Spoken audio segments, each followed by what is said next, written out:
Prodi Pendidikan Profesi Dokter Fakultas Kedokteran Universitas Negeri Surabaya. Saya mengajar pada mata kuliah Track-Lindas Komunikasi. Adapun mata kuliah ini diberikan untuk mahasiswa semester 1. Adapun CPL Prodi yang dibebankan pada mata kuliah adalah CPL 3, 5, 6, 7, dan 8. Di mana CPL 3 yaitu mengembangkan pemikiran logis, kritis, sistematis, dan kreatif dalam melakukan pekerjaan di bidang kedokteran serta sesuai dengan standar kompetensi kerja bidang kedokteran. CPL 5 menguasai pengetahuan ilmu biomedik, ilmu humaniora, ilmu kedokteran klinik, ilmu kesehatan masyarakat, kedokteran pencegahan, kedokteran komunitas, dan kedokteran olahraga. CPL 6 terampil dalam melakukan komunikasi yang efektif kepada individu, masyarakat, dan tim kerja. CPL 7 terampil dalam memanfaatkan teknologi, informasi, dan komunikasi dalam bidang kesehatan. CPL 8 terampil mensimulasikan prosedur klinis yang berkaitan dengan masalah kesehatan dengan menerapkan prinsip keselamatan pasien, keselamatan diri sendiri, dan keselamatan orang lain dalam ranah layanan kesehatan primer. Dengan CPMK 1 mengembangkan pemikiran logis, kritis, sistematis, dan kreatif dalam mempelajari prinsip-prinsip komunikasi sesuai dengan standar kompetensi kerja bidang kedokteran. CPMK 2 menguasai pengetahuan ilmu kedokteran klinik yang terkait dengan komunikasi. CPMK 3 terampil dalam melakukan komunikasi yang efektif dalam tim sesuai peran pada Track-Lindas Komunikasi. Terampil CPMK 4 terampil dalam memanfaatkan teknologi, informasi, dan komunikasi terkait dengan komunikasi. CPMK 5 terampil mensimulasikan prosedur komunikasi dan interaksi melalui prinsip keselamatan pasien, keselamatan diri sendiri, dan keselamatan orang lain dalam ranah layanan kesehatan primer. Mata kuliah Track-Lindas Komunikasi merupakan mata kuliah keterampilan klinis dasar yang wajib diketahui oleh mahasiswa kedokteran. Mata kuliah ini memberikan keterampilan tentang komunikasi yang meliputi prinsip dasar pengantar komunikasi, komunikasi massa, wawancara, presentasi ilmiah, komunikasi dokter dalam tim dan pemuka masyarakat, anamnesis identitas, anamnesis riwayat penyakit, anamnesis pada anak, anamnesis penelusuran riwayat konsumsi, komunikasi terapeutik, breaking bad news, anamnesis pada kondisi khusus, rekam medis dan surat-surat medis, dan surat-surat keterangan dokter. Pembelajaran dilaksanakan dengan metode project-based learning. Metode pembelajaran yang diterapkan adalah modeling dan demonstrasi. Berikut ini saya akan menampilkan proses pembelajaran pada pertemuan ke-7, yaitu anamnesis riwayat penyakit pada mata kuliah Track-Lindas Komunikasi. Ya. Assalamualaikum warahmatullahi wabarakatuh. Waalaikumsalam warahmatullahi wabarakatuh. Selamat siang semuanya. Bagaimana kabarnya hari ini? Sehat? Alhamdulillah sehat. Jadi pagi ini kita akan melanjutkan pertemuan minggu lalu. Ya, jadi minggu lalu kita membahas tentang anamnesis identitas. Yang masih ingat kan tentang anamnesis identitas? Ya, jadi hari ini kita akan membahas anamnesis tentang riwayat penyakit. Sebelum kita mulai, mungkin ada baiknya kita awali dengan doa. Mungkin ada yang mau jadi memimpin doa? Ya, silakan. Sebelum kita memulai Track-Lindas tentang anamnesis riwayat penyakit, ada baiknya kita berdoa menurut kepercayaan masing-masing. Berdoa saya pimpin, berdoa dimulai. Berdoa ada baiknya. Terima kasih. Mengulang lagi ya, anamnesis itu anamnesis. Sudah bawa materinya semua ya? Kalau ada yang bawa kan ada yang di ini sudah diberikan sebelumnya. Jadi untuk melakukan anamnesis itu suatu keterampilan yang dasar yang wajib dimiliki oleh seorang dokter nantinya.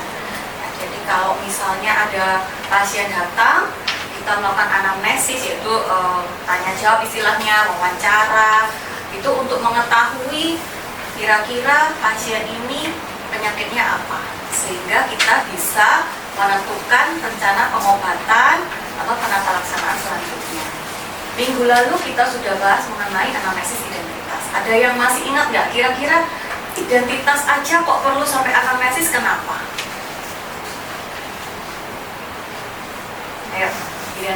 perlu untuk menentukan apa saja.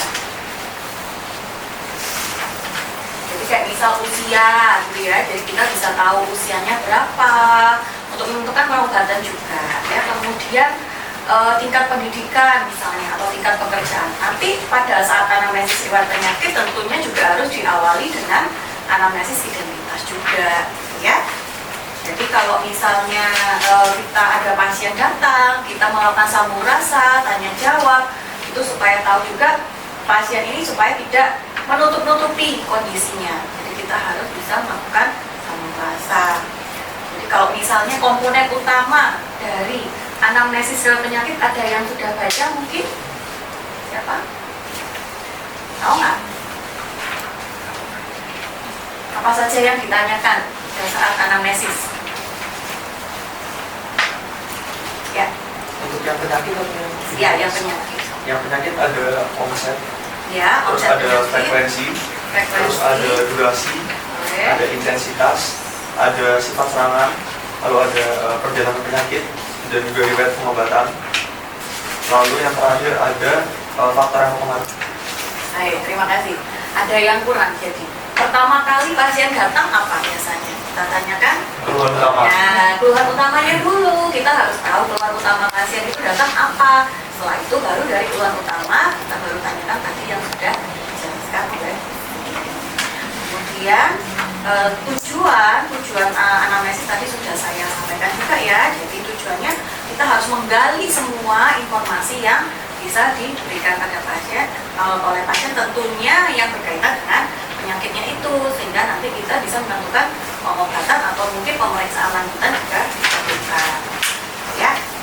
Nah, anamnesis dimulai dari apa aja langkah-langkahnya? Silakan, mungkin yang lain siapa yang bisa? Silakan. Menanyakan identifikasi pasien seperti alamat, nama, tanggal lahir, umur, pekerjaan, status pernikahan. Selanjutnya ditanyakan keluhan utama pasien dan dilakukan pertanyaan riwayat penyakit sekarang. Contohnya yang tadi sudah dijelaskan oleh teman saya seperti onset, frekuensi, sifat, dan lain-lainnya. Dan ditanyakan riwayat penyakit masa lalu. Ada yang mau menambahkan? Sudah lengkap ya dari yang dijelaskan oleh Kendra tadi. Jadi di sini kita pertama kali meskipun kita menanyakan riwayat penyakit tetap harus ada riwayat identitas dulu ya, karena untuk memastikan kadang-kadang kalau pasien yang rawat jalan datang di klinik yang kita pegang itu namanya siapa, misalnya namanya Feni, ternyata yang masuk NEMA misalnya. Jadi harus memastikan identitas juga. Apalagi pasien yang dirawat inap.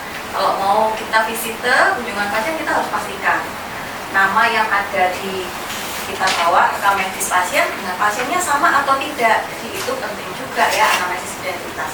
Kenapa kok diperlukan tempat tanggal lahir? Misalnya namanya sama kebetulan, ada Nabila itu juga Nabila misalnya. Jadi harus dipastikan dari nama itu. Jadi anamnesis identitas juga penting dalam tahapan riwayat penyakit juga ya.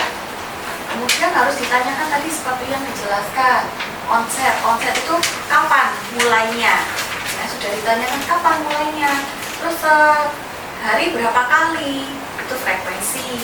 Kemudian sifatnya itu mendadak atau sudah berlangsung lama, sudah kronis. Kemudian sudah kalau lama berapa lama durasinya, atau setiap kali serangan itu muncul itu berapa lama, misalnya 5 menit nyari perut misalnya. Nyari perutnya apakah terus-terusan ataukah hilang timbul? Kalau misalnya hilang timbul sekali sakit itu berapa? 10 menit. Kemudian sifatnya, kalau misalnya nyari perut, nyarinya apakah seperti tertusuk, apakah seperti tercubit gitu, apakah gitu. Jadi sifatnya juga harus ditanyakan. Kemudian di mana letak pastinya? Misalnya nyari perut. Perut itu kan luas ya, perut mana? Perut atas, perut bawah, kanan, kiri. Dari situ kita sudah punya bayangan. Jadi anamnesis ini penting. Nanti dari seluruh rangkaian pemeriksaan untuk pasien, setidaknya 50% dari anamnesis ini sudah bisa mengetahui kondisi pasien secara keseluruhan. Jadi bahkan ada beberapa yang tidak perlu pemeriksaan lanjutan, sudah bisa didiagnosis hanya dari anamnesis saja. Jadi kalau sudah begitu kita sudah tinggal memberikan pengobatan, ya. Kemudian ada juga ditanyakan perlu faktor-faktor yang mempengaruhi. Jadi kayak misalnya, kalau misalnya tadi keluhan nyeri perut tadi ya, kalau misalnya nyeri perut yang membuat lebih enakan gimana? Kalau misalnya berbaring, nyerinya berkurang atau tidak? Kalau misalnya dipakai berjalan semakin nyeri atau tidak? Jadi kita harus bisa menentukan hal itu. Dari situ kita sudah berpikir, oh kalau dia nyerinya terus-terusan, terutama kalau dipakai berjalan, itu sudah kita punya bayangan. Kira-kira penyakit apa saja ya? Nah, untuk memperkecil dari penyakit itu baru pertanyaan-pertanyaan selanjutnya. Mungkin di rumah ada lagi nggak yang menderita penyakit seperti ini? Untuk melihat apakah ini sesuatu yang menular atau tidak, sesuatu yang misalnya dikonsumsi bersama-sama, kayak gitu. Kemudian setelah itu penyakit masa lalu, oh tadi sudah dijelaskan oleh Kayla, jadi penyakit masa lalu dulu pernah kayak gini enggak? Nah, kalau misalnya dulu pernah didiagnosis nggak kira-kira penyakitnya apa? Jadi sudah tahu, oh dulu pernah dok, saya pernah dikasih obat ini, itu sudah bisa meringankan penyakit. Ya. Nah, kemudian ditanyakan juga kemungkinan yang lain. Misalnya nyeri perut tadi, selain nyeri perut, ada yang lain tidak? Ada mual muntah tidak? Ada demam tidak? Jadi gejala-gejala lain yang menyertai. Ya. Kemudian jangan lupa setelah semua selesai, kita harus selalu cross check kembali. Cross check itu kita mengulang lagi tadi yang disampaikan oleh pasien. Oh begini Bapak, jadi tadi Bapak bilang nyeri perutnya itu di sebelah kiri. Kalau rasa sakitnya seperti tertusuk, ya, terasa setiap saat, terutama pada saat berjalan. Diulang untuk pasien itu konfirmasi, oh betul, oh ternyata seperti itu misalnya. Kemudian setelah semuanya kita sudah bisa mendiagnosis atau merencanakan untuk pemeriksaan lanjut, kita harus memberi edukasi kepada pasien. Nah, di sini dulu ada yang mau ditanyakan mungkin? Sudah, apakah sudah jelas semua? Sudah? Ada yang mau bertanya tidak? Tidak ada. Kalau tidak ada, kita lanjut ke step berikutnya adalah skenario kasus. Mungkin ada yang bisa membantu untuk membacakan skenario kasus, silahkan Mas.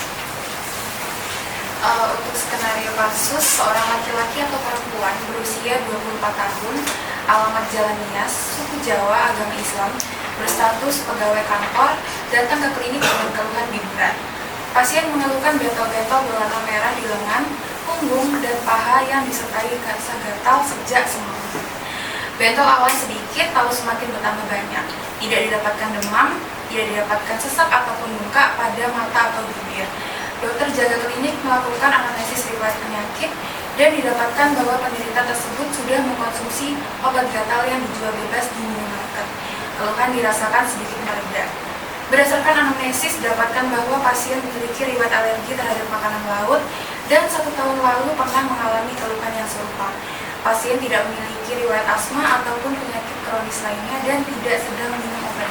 Baik, terima kasih Alhamdulillah. Nah sekarang supaya lebih menghayati, mungkin bisa dicoba ya, langsung 1 orang bertindak sebagai pasien, 1 orang bertindak sebagai dokter. Silakan. Nanti teman-teman yang lain sambil mengamati, melihat dari checklist, dari instrumen penilaian itu kira-kira apa sih yang perlu dibenahi mungkin, atau ada yang kurang bisa ditambahkan ya. Tapi sementara langsung dulu berjalan antara 1 dokter dan 1 pasien. Silakan, siapa yang mau? Ayo. Bisa jadi pasien dulu. Boleh jadi pasien, yang jadi dokternya siapa?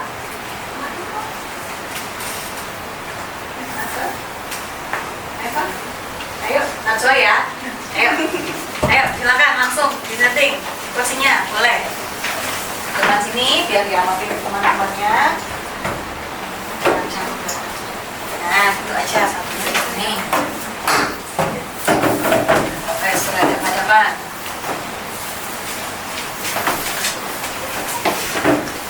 Langsung dimulai. Jadi misalnya ini dulu, berdiri dulu pasiennya, belum masuk misalnya. Nah, saya mau masuk, silakan langsung. Selamat pagi dokter. Dengan Bapak siapa? Dengan Bapak Hussein. Bapak Husen usianya berapa? Saya kebetulan usia saya 24 tahun. Usia 24 tahun. Iya. Alamatnya di mana, Pak? Saya kebetulan di Jalan Nias. Jalan Nias. Bapak rumahnya di sekitar sini ya? Iya. Berarti bapaknya asli sini atau pendatang? Iya, saya asli suku Jawa. Oh iya, Pak. Untuk pekerjaannya? Saya pegawai kantor. Apakah Bapak sudah menikah? Saya belum menikah. Baik, Bapak belum menikah ya. Bisa diceritakan untuk keluhan utamanya, Pak? Jadi sekitar beberapa hari yang lalu saya itu ada kayak terasa bentol-bentol gitu dong di bagian punggung, habis lengan saya juga ada, dan juga di paha gitu, kayak gatal-gatal gitu. Gatal-gatal ya, Pak. Itu dirasakan mulai kapan? Udah sekitar 2 hari 3 hari yang lalu sih. 2-3 hari yang lalu. Untuk gatalnya itu hilang timbul atau muncul sesaat gitu, Pak? Hilang timbul sih. Kadang-kadang gatal, kadang-kadang enggak. Tapi untuk gatal-gatal tetap ada gitu. Maka kadang-kadang ada. Sebelum ini sudah pernah merasakan gejala yang sama atau ini pertama kali ya, Pak? Dulu sekitar setahun yang lalu saya pernah juga. Oh, pernah juga. Untuk sekarang apakah sudah pernah minum obat?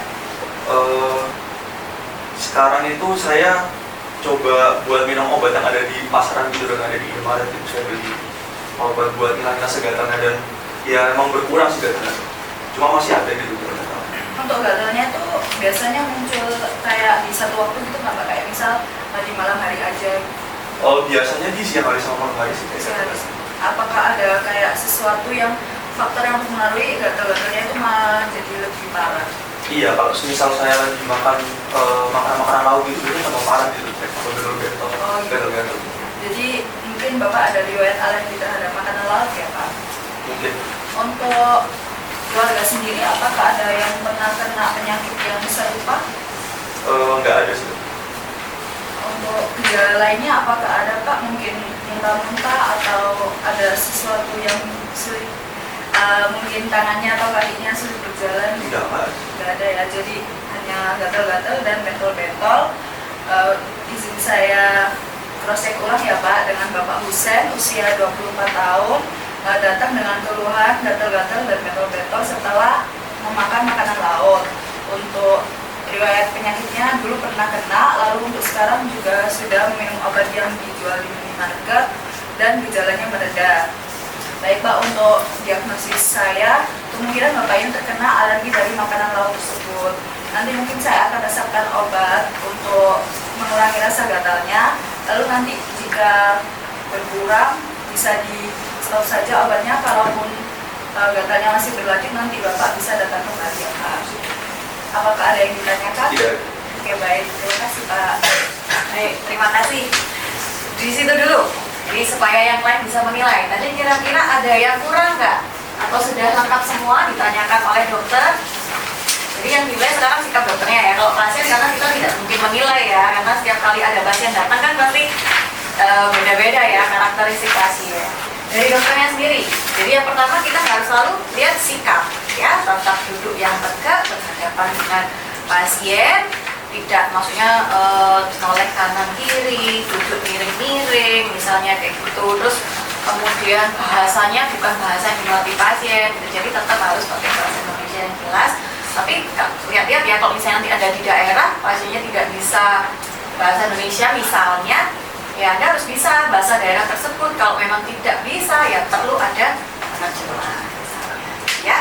Kemudian apalagi, jadi dari anamnesis identitas tadi sudah ya, dari nama, usia, kemudian suku, tempat tinggal tadi ya, kemudian pekerjaannya apa, karena pekerjaan juga penting. Jadi misalnya pekerjaannya dia berkontribusi, misalnya kerja di restoran seafood misalnya ya, jadi kan akan berkontribusi kalau misalnya ada alergi terhadap seafood gitu ya. Kemudian bentol-bentolnya tadi sudah ditanyakan, bentol-bentolnya tadi sifatnya gimana, munculnya kapan, tadi sudah dijawab juga ya, siang sama malam.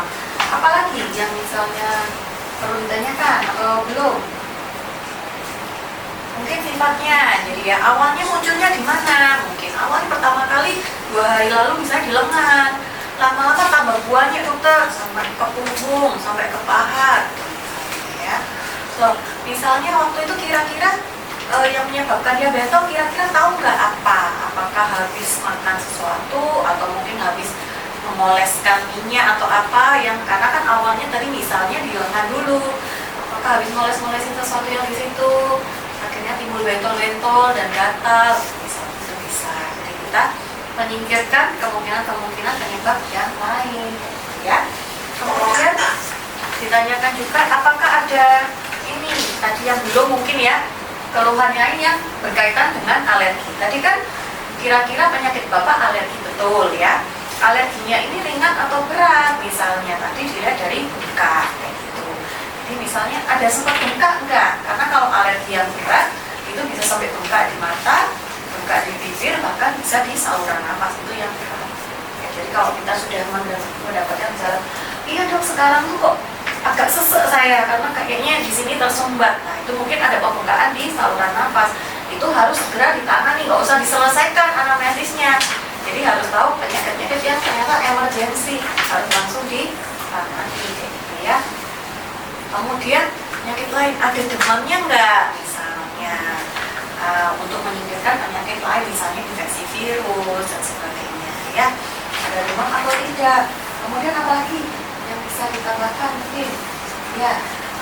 Kalau yang tadi saya sudah dengar kan ini dalam skenario diagnosisnya liburan ya karena alergi makan makanan laut. Mungkin tadi kurang beri nasihat. Mungkin kalau misalnya sudah diketahui bahwa diagnosisnya ini karena alergi makanan laut, mungkin nasihatnya bisa nggak usah makan makanan yang kayak seafood gitu. Terus bisa menghindari cuaca yang ekstrim kayak suhu yang panas kan, kalau keringetan juga bisa mengaruhi liburannya. Terus juga mungkin jangan terlalu banyak digaruk. Baik ya, ya betul ya. Jadi dari edukasi karena penting banget ya supaya karena dulu pernah menderita penyakit ini, sekarang ternyata kambuh lagi. Nah ternyata karena penyebab yang sama misalnya karena habis makan seafood. Jadi dari edukasinya ditambahkan mungkin lain kali coba dihindari dulu makanan-makanan laut, terutama yang memang dulu sudah diketahui alergi, misalnya udang atau ikan atau cumi-cumi seperti itu. Tapi juga dikasih alternatif ke pasien. Tapi kalau misalnya ikan kan ada yang ikan air tawar, Bapak mungkin bisa coba makan ikan air tawar, mungkin tidak alergi seperti itu. Kemudian edukasinya juga karena tadi yang saya bilang ada yang membahayakan, mungkin diedukasi nanti lain kali seandainya Bapak kambuh terus ada pembengkakan di mata atau sesak nafas, Bapak harus cepat-cepat berobat lagi supaya bisa diatasi segera. Itu juga boleh ya. Kemudian riwayat keluarga. Jadi riwayat keluarga kadang-kadang kalau alergi itu menurun kan biasanya ya sebagian besar. Apakah ada anggota keluarga yang punya riwayat seperti ini, suka bentol-bentol itu misalnya ya, itu juga boleh. Kemudian penyakit-penyakit lain yang berkaitan dengan alergi, misalnya apakah punya asma, ya betul dari eventnya asma ada nggak, karena itu biasanya berkaitan ya. Jadi penyakit alergi itu manifestasinya banyak, bisa bentol-bentol, biduran, bisa asma, bisa rinitis alergi. Rinitis alergi yang gimana? Bersih-bersih gitu ya. Biasanya kalau rinitis alergi itu bersih-bersih tapi pagi aja, tapi siang wes nggak ada apa-apa, biasanya sudah aman gitu ya. Gitu. Terus apalagi?